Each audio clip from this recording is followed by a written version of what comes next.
Good afternoon, everyone, and thank you for joining us for the October edition of Inside Immigration. Today, we're joined by Senior Associate Shannon Camp and Associate Claire McLean. Please feel free to ask any questions through the pop-up text bar on your screen. If the panelists do not get to your question, you can contact them directly through the information provided on screen, or you can also reach out to me directly at info@gans.com. And with that being said, I'll hand things over to our panelists. All right, thank you, Stephen. Hi, everyone. As you can imagine, I'm sure our focus is going to be the impacts of the pandemic. It seems to be the focus of all immigration since, I guess, March now. So we will focus on that today because that's where the updates lie. Prior to this, we certainly weren't having updates as frequently as we are now, but now that we're here, they seem to happen almost every day and they're hard to keep track of. So we will do our best to update you on any new developments. We're going to start with a bit of a focus on travel into Canada and temporary immigration, such as work permits. And then Claire's going to take over with more of the permanent residence matters. So the impact of the pandemic and any other updates that might have happened. Occasionally there are some updates that aren't related to the pandemic, so we might touch upon that. To begin, I'll touch upon the travel restrictions. They are still in place, so anybody traveling, basically any travel that is considered optional or discretionary is not permitted. And that's from anywhere in the world. There are two sets of rules, though. There are rules for people traveling from from the US, and rules for people traveling from outside the US. For the US, the travel restrictions have just been extended again to November 21st. So we see that for yet another month. It has been month to month throughout the pandemic. And at this point in time, we don't know when, if that'll change. So at the moment, those restrictions are in place. And then for the rest of the world, the restrictions are in place based on another set of rules until October 31st, so just this weekend. That also impacts the quarantine requirements. Those rules are also in place until October 31st. So next week we will see probably a new set of rules issued. I would anticipate that they will be the same or very similar. Not anticipating any big changes from the travel restriction perspective. We did see some changes recently that are already included in that, and I'll touch upon that. But essentially, the travel restrictions are here. They're here probably to stay for a while longer, and we will see how things go. Again, it just keeps getting extended and extended, so we just have to kind of roll with that and see what happens.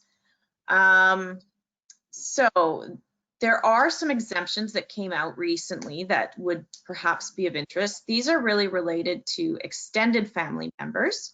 So extended family members of Canadian citizens and permanent residents only, not temporary residents. So again, these are the extended family members just of citizens and permanent residents.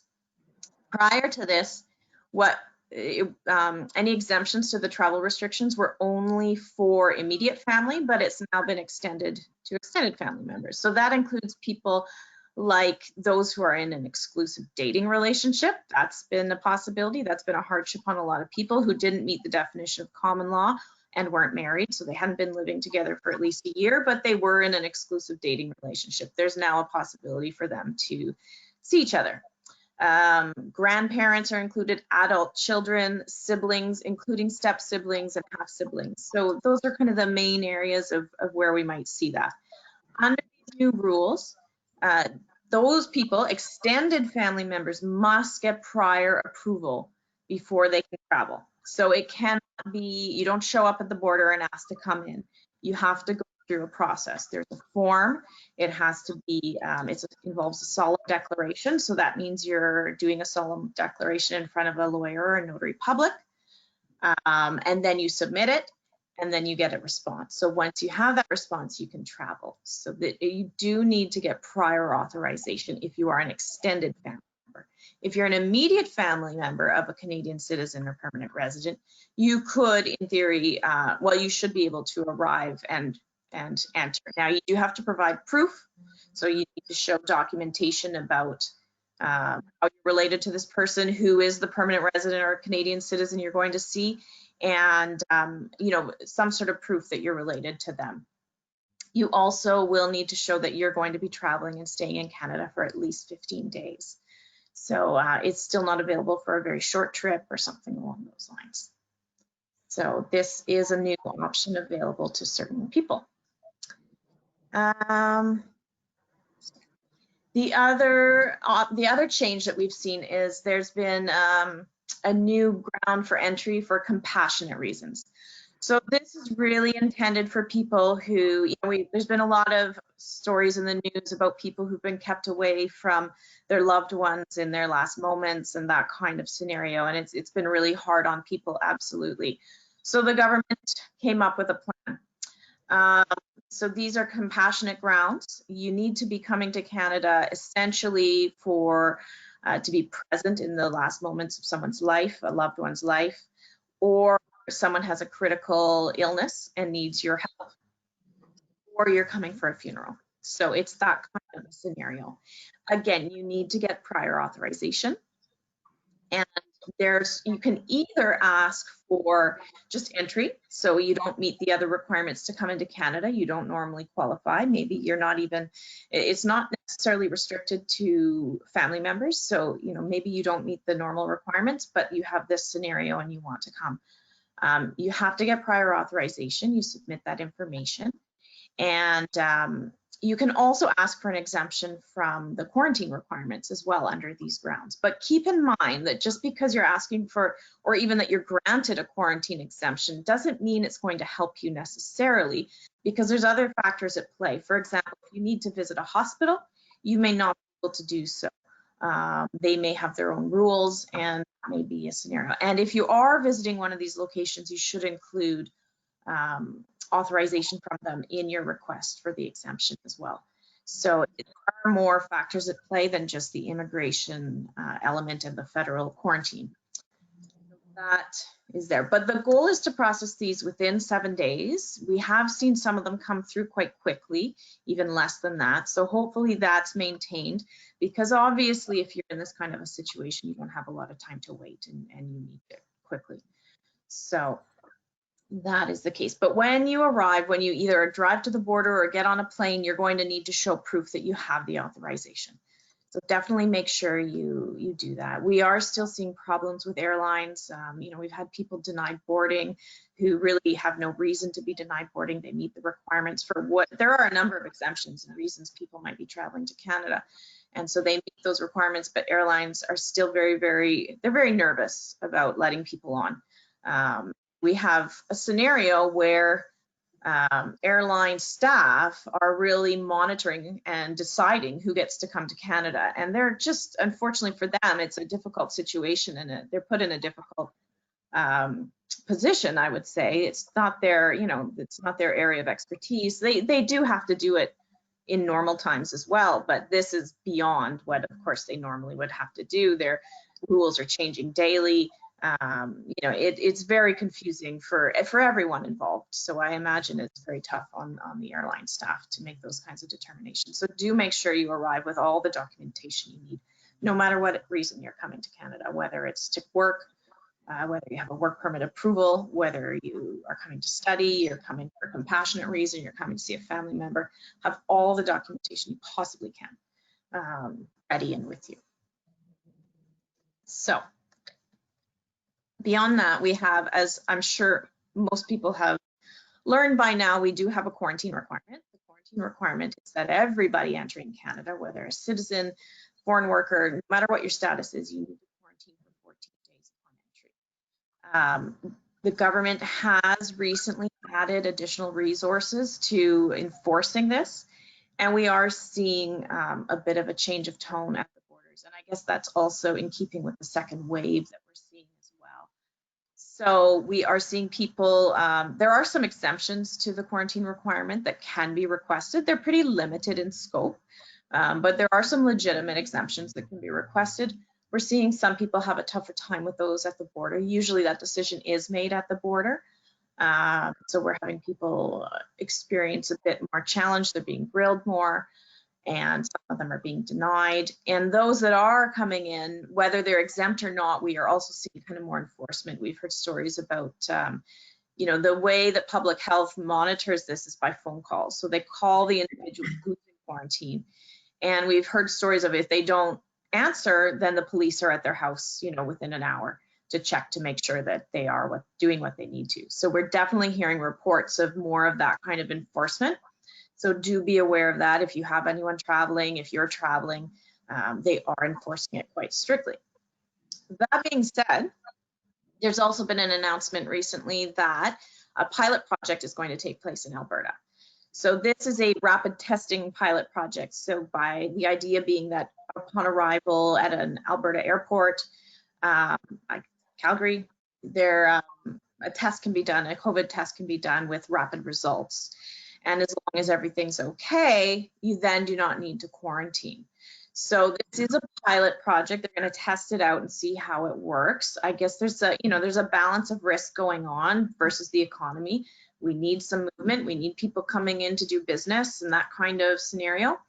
So this is a bit of a compromise. Hopefully it works. My understanding is that even if you do the COVID test, because I thought, you know, maybe everybody reroutes to Calgary. But it seems as though if you do this, you participate in this program, you still have to remain in Alberta for 14 days. So you're not under a quarantine per se, but you're supposed to remain in Alberta and monitor for symptoms because obviously something could develop after the test is taken still. You know, it's not a guarantee. So they still want to restrict your movement somewhat. If this goes well, we're expecting it to be launched at other locations and may become the norm in the future. So this starts next week. And so of course it's an option. They can't force you to take a COVID test. So if you choose not to do the test, then you would quarantine for 14 days. So that would be your other option. But we think it's really good news. We're looking forward to seeing how it's implemented. Hopefully it's all in place and everything goes well. And if it all works well, then that might be the future, which could make a lot of people very happy for business. So moving on to students, there have been a lot of concerns about international students. We have a lot of international students in Canada and they're stuck. They're waiting for approvals. They can't join. Their school's gone online. There've been a lot of, problems around it. So as of October 20th, so just recently, RCC released a list of designated learning institutions that have a COVID readiness plan and are approved.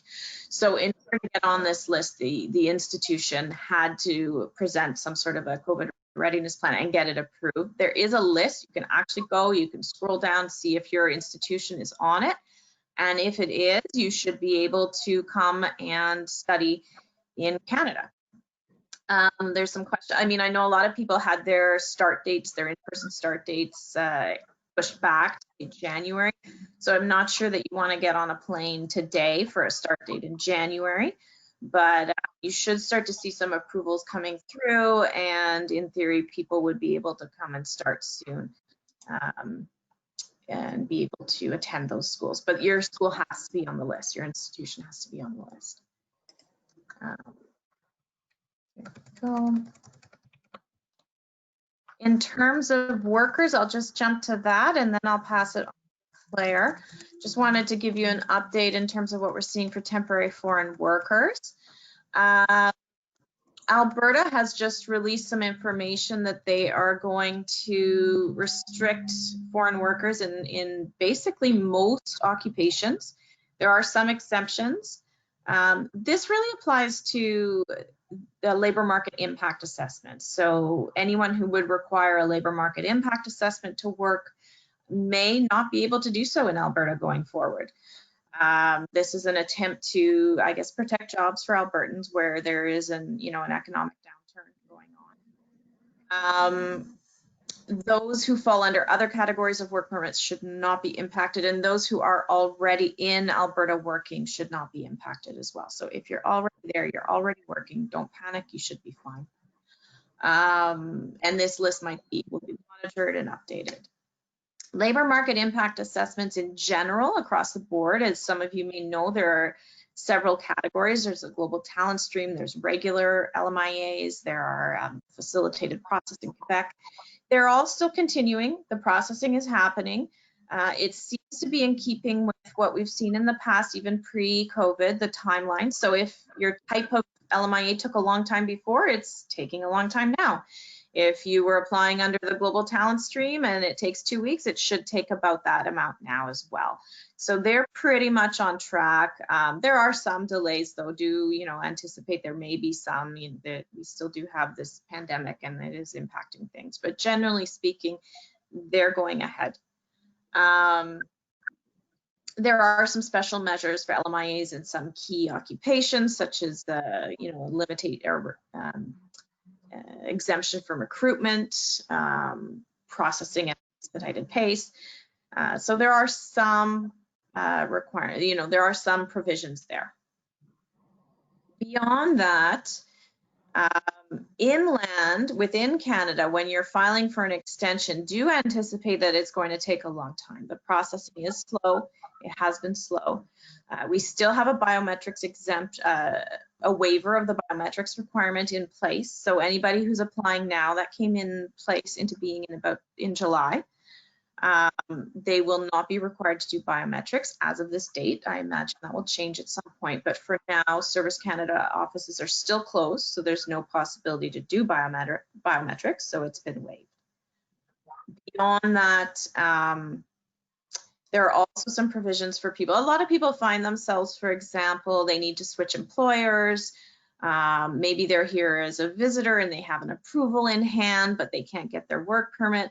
Slowly, there have been some rollouts of provisions for that type of a scenario where you can apply inland and you may be able to get permission to start working before you have the new work permit in hand.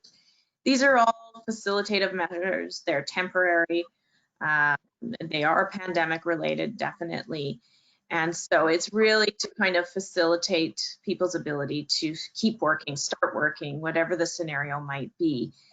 And there are a lot of different scenarios that may come up. So,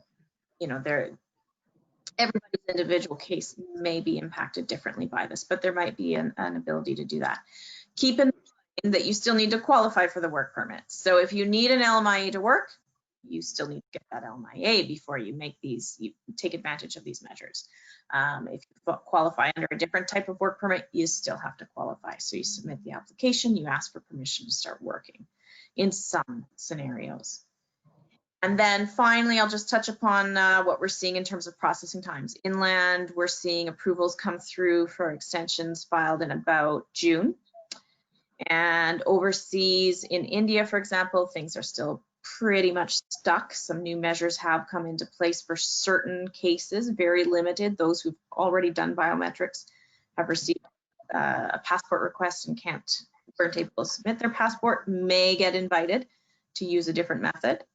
And in the US, though, we are seeing processing. Again, they're processing applications received in approximately June. Those are the countries I deal with the most. Outside of that, in Europe, for example, we're seeing processing continue, and the timelines aren't terrible considering, but every case will be a bit different. And where they can move forward, they are, but expect backlogs, expect delays. And then I will hand it over to Claire. Thanks, Shannon. That's actually quite a nice segue into our next topic, which is permanent residence application processing. And it's playing out a little bit differently than temporary resident applications. Basically, what we are seeing today is that for express entry applicants, we are continuing to see slight delays in processing, which are bringing us beyond the average 6-month processing times. The good news is that we are seeing applications being finalized for individuals who have met all the requirements, including providing their biometrics or being exempt from doing so. We're seeing them being finalized on a relatively regular basis. So for those individuals who are in Canada and are ready to be finalized, Immigration has shifted the process a little bit from what we normally see, which is a confirmation of permanent residence document being issued to the candidate completing a border landing or an inland landing process and then being issued permanent residence. Seeing since the pandemic started in about March or April, applicants are actually being landed via email. So either them or their representative are receiving an email just confirming that their permanent resident status has been granted and providing them next steps in order to provide the info that immigration needs to issue the permanent residence cards. Those email landings, they tend to ebb and flow, and we are getting them relatively regularly. So that's a great initiative that immigration has kind of created in order to ensure that permanent residence applicants continue to be processed during this time that travel is not necessarily facilitated or recommended from outside of Canada. So those email landings are happening for candidates who are in Canada and whose accompanying family members are also all within Canada. Where the candidate is not in Canada or where one of their family members is abroad, we're typically still seeing processing being held until those individuals can return. And that's just in terms of facilitating travel to Canada once the travel restrictions are lifted. That email landing is not going to be sufficient for many cases. So immigration wants to make sure that people who are outside and will need to come back to Canada are properly processed and have the correct documents in order to kind of smooth their travel once they're authorized to enter. So in terms of inland spousal sponsorship applications, we are seeing a relatively similar process being used. A few weeks ago, immigration actually committed to adding more resources to this type of application in order to expedite the processing. They've recognized that because of the pandemic, families have unfortunately been, kept separate and apart for more time than is ideal. So they really want to focus on this family reunification aspect. And what they've done is to allocate more officers to processing spousal sponsorships. Now, when the pandemic started, we were seeing pretty significant delays in receiving first stage approval of these types of applications. And what we've been seeing since immigration made this announcement is actually an improvement in either receiving acknowledgement of receipt of this type of application by way of a temporary file number issuance. And we've also seen an improvement in the speed during which the open work permits are issued for inland applications.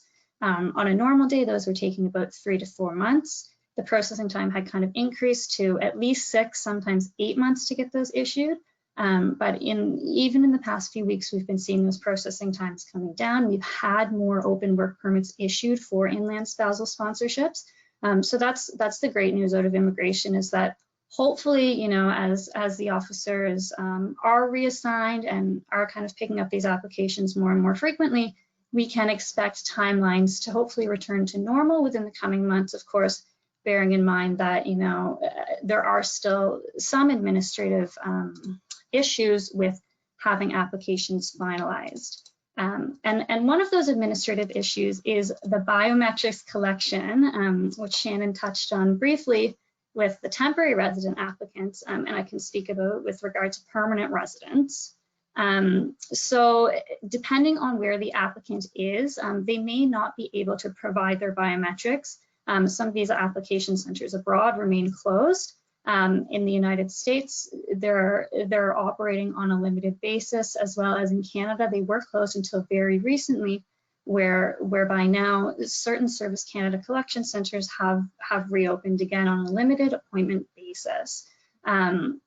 So immigration did recently announce kind of a temporary public policy whereby permanent resident applicants who are in Canada and who had already provided their valid biometrics for a different type of application, so that likely would have been a temporary resident application, either a work permit, study permit, or temporary resident visa before they entered Canada. Immigration is relying on those biometrics in order to exempt applicants who are in Canada from providing them again. So that's allowing immigration to skip that step while still carrying out the proper background checks, and in certain cases, those applications are being finalized.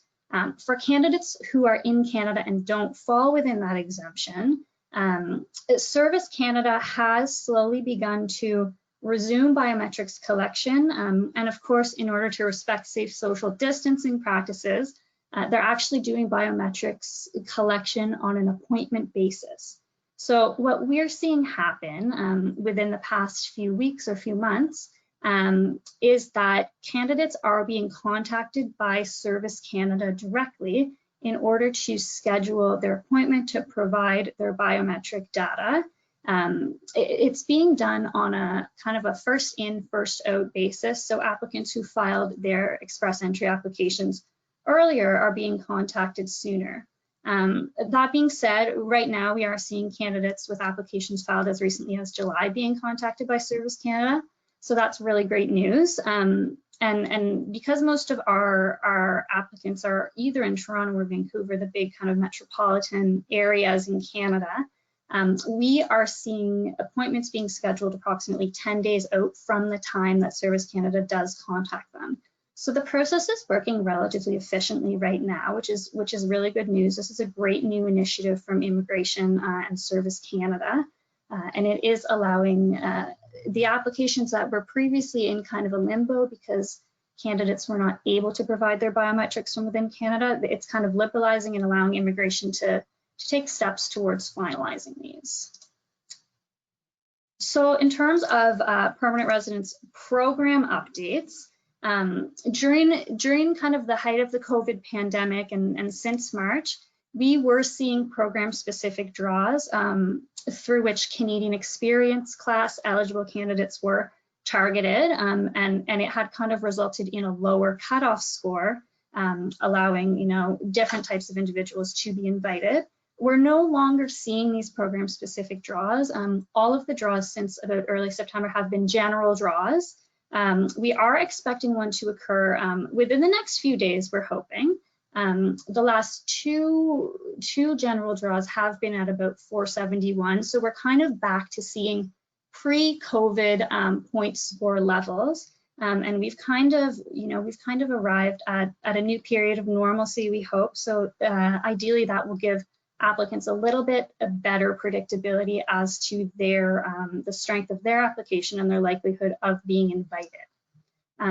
Another new and exciting initiative that Immigration has actually just announced as of yesterday is that candidates with French language abilities will be scored differently in the express entry pool.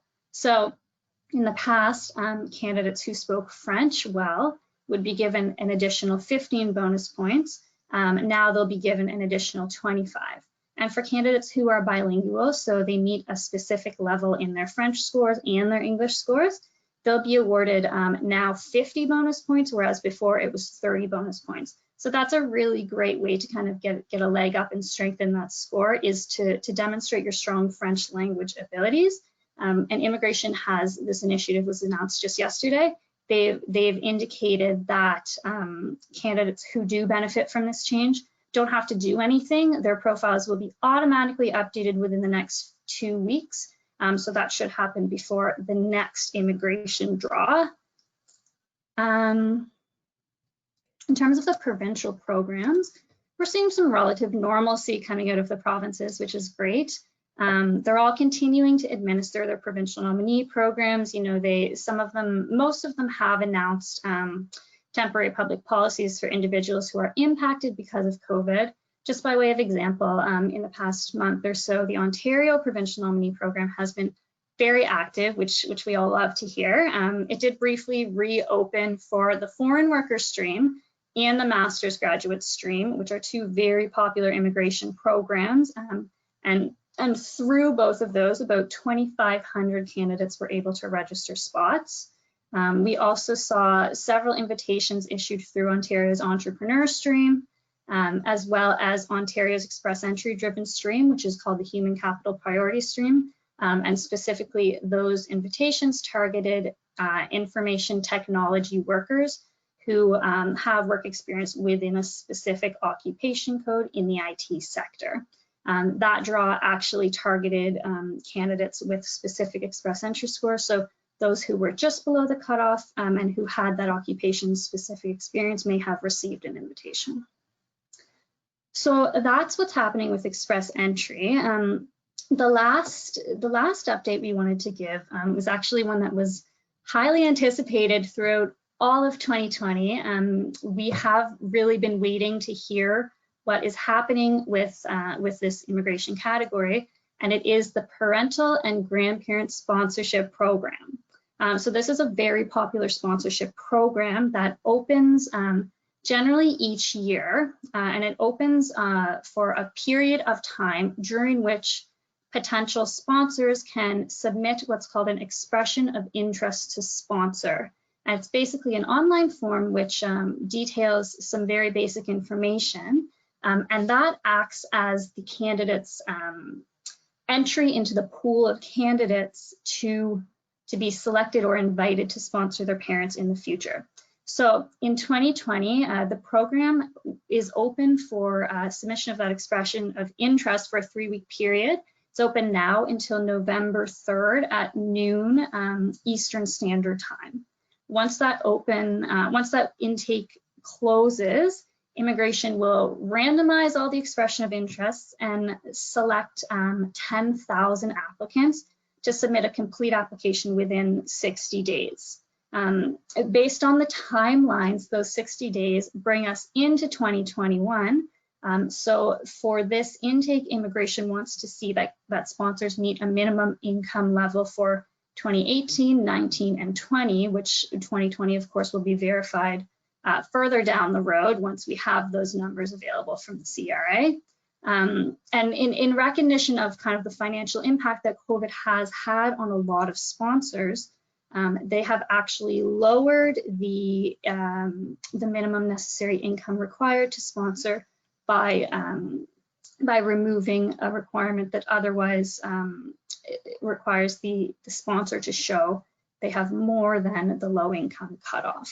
So that's a really great initiative. It shows that immigration, they are taking COVID into account and being as facilitative as possible, which is great news for us, great news for sponsors.